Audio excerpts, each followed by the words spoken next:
Recording in progress. Oh, I've got some trouble in the hood, you guys. Trouble in the hood right now. All right, this is story teaser number 7. I think it's number 7. I can never keep track. It's kind of like those TikToks, you guys, where they're like part 83, or is it really part 82? I don't know till I edit it. All right, what are the story teasers? First of all, we have 2 ladies in the house. Story teasers are where they're going to read just a little bit of their story.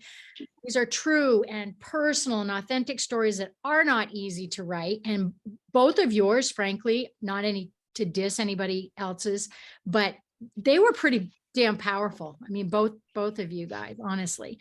And so this is all about the Win the Wellness W.A.R acronym is We Are Responsible. And Dr. Markus Wettstein is my co-author, and we're hoping to get this book out in the next 5 weeks max. There are going to be about 40 stories or almost 40 authors. And so we're super excited. So we're going to get going. If you guys want to watch any of the others, you can go to my website at peggy@allthingswellness.com or my YouTube channel or wherever the hell you might find me. I don't know. It could be at the coffee shop. Hi, guys. Hi. Hi.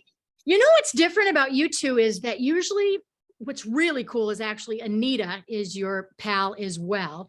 And that's how I met you two, is through Anita, who I actually met down by the pool here at the hotel I'm staying at still, while the house is put back together and insurance stops fighting with us from the hurricane. Anywho, Fun times. no, good times, right? Let's talk insurance or not. So most of the authors, there'll be one like the other day was in Portugal, and then we had Quebec, and then me down in Florida. But you 3 are within miles-ish of each other. And it's like welcome and hailing from Michigan. Yeah. Hey. Michiganders in the house. In the house. All right, you guys. So first of all, let's pick Peggy, are you ready to read your story? These guys are just picking a teaser, so we don't even know what part it's going to be. So hit it, girl. Yep. Absolutely. I had some terrible ups and downs and experienced a plethora of emotions day in and day out. This was my first experience with depression, and it consumed me. During the day, I felt strong and courageous, but then back in my room, I'd have these ghastly bouts of tears and anger. I'd scream, I just want my foot back, only to burst out in laughter because I only needed one shoe. My thoughts, they ran rampant. Surely my husband would leave me. I'd be a vegetable in a wheelchair, living at some facility. Certainly I would lose the job that I loved so dearly, and I'd be alone, and my kids would stop loving me. My life was over. I was now a burden to everyone around me, and I felt like my life no longer mattered. While my husband assured me I had nothing to worry about, I still wallowed in pity. Returning home after about 80 days in the hospital was one of the most emotional days of my life. Leaving the comfort and security of the rehab facility terrified me, even though my husband shared pictures of my family, coworkers, and friends flipping our house on its head and making it accessible so I could come home. And that filled my heart. I ugly cried the first time I wheeled myself up the driveway and onto my newly constructed ramp. We lived in a 2-story home, but my team of angels had moved our bedroom to the dining room downstairs, but I still had to shower. It was 14 stairs to the 2nd floor, but it only took me a few weeks to master that obstacle. Now, I mean, Michelle. That's all you're getting. Yeah, what? Michelle, you know Peggy, so you know the secrets. Yes, you guys, there's another Peggy in the house. Only 2 people in the world. Woo! Woo! So, Michelle, you know her personally, and what are your thoughts when you actually hear those words on paper? Because sometimes they sound different, right? They do. And it just, I don't know. I love this woman with a mad passion, and hearing that just gives me goosebumps because I know what she's been through and I know where she's at. And she's a badass. She is a badass. I know. You are. Love you. You are too. I mean, I don't even know you guys, and I feel like seriously, we grew up in maybe it was another past life. I don't know, but you guys are badasses. All right, that's amazing. Okay, I'm going to come back to you here in a second, Peggy. Let's hear yours, Michelle. Self-hatred consumed me. My reflection in the mirror disgusted me, and I questioned my existence. Having no value in myself gave me little hope for what life had to offer. Getting out of bed was a struggle because I didn't want to be alive and fought with suicidal ideation most days of the weeks. No one was ever going to love me. My showers were filled with tears because I was so miserable. Luckily, I was too chicken to end things, yet I lived with the guilt of wanting to do it. Not wanting to hurt my parents, and more importantly, my grandparents likely saved me. One night, I watched my nephew, and while trying to pick up his toys after he had gone to bed, I realized I couldn't do it. Getting down on the floor and scooting around was humiliating and exhausting.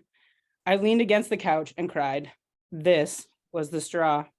I was tired of not being a part of my own life. In this moment, I realized it was time to stop being a victim and to take back my life. I joined Fit Body Boot Camp a few weeks later, and I was scared out of my mind. Repeatedly, I recited excuses in my head, don't go.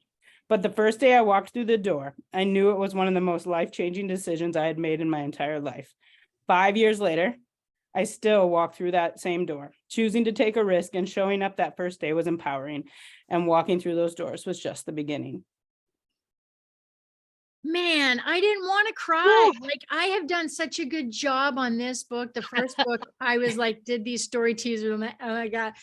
And I've had my act together until you two. I mean, Oh, she got me. what are your thoughts when you just listen to that? Because you know her too.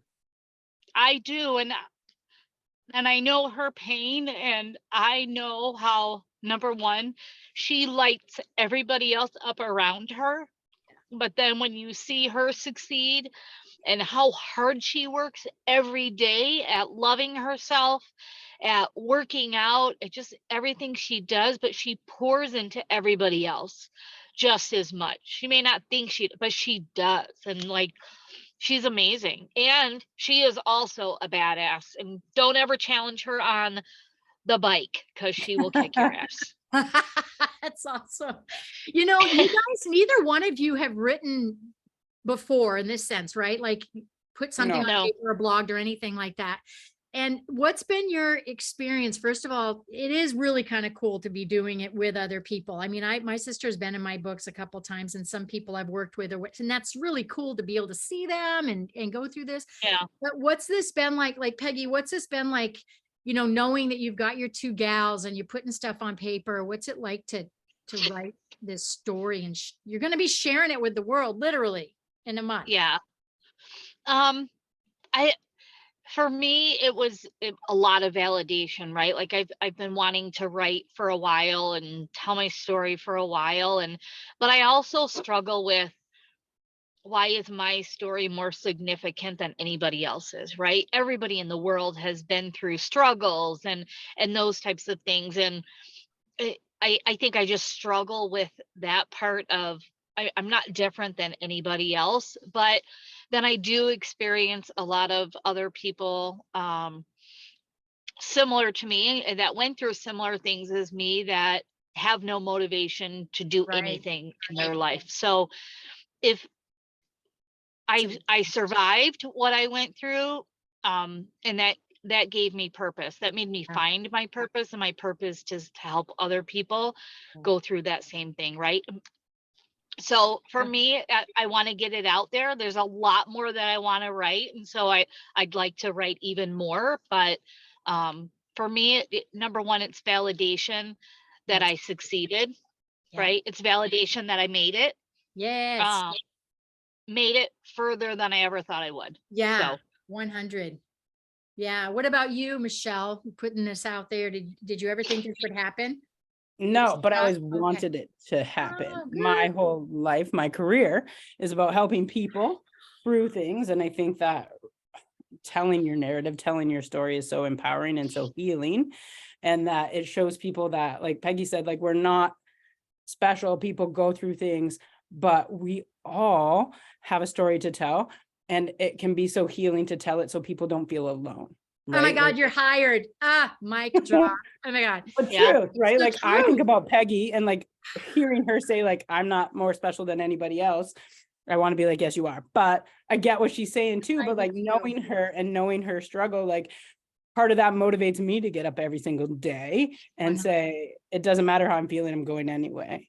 And, Yep. and so it's And just that's what's rewarding. yeah, it's so you guys inspire me, you motivate me. And two things that you said, I want people out there to listen to this, is I hear 95% of the time people are like, I don't have a story to tell. I mean, your partner Anita, first response she said to me is, I'm too vanilla for this. I said, oh girl, no, we can pull some vanilla out of you. But the point I want to make is, everybody, no matter what, is like, what do you want to hear from me? And then they have a struggle with thinking about the reader. So that's how I tell my writers to write, Yep. right? Like, nobody's going to read it. But what the hell if someone does, and they were getting just ready to do this thing, or give up for that last 100 pounds, or to not leave their husband who just beat the shit out of them?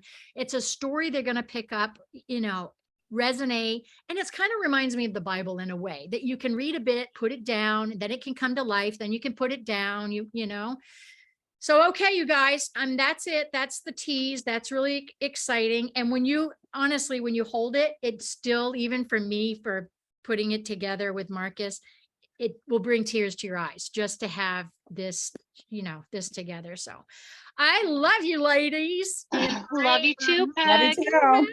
Okay, I'm going to talk to you guys real soon. All right. Bye. Bye. Bye. Bye. Bye.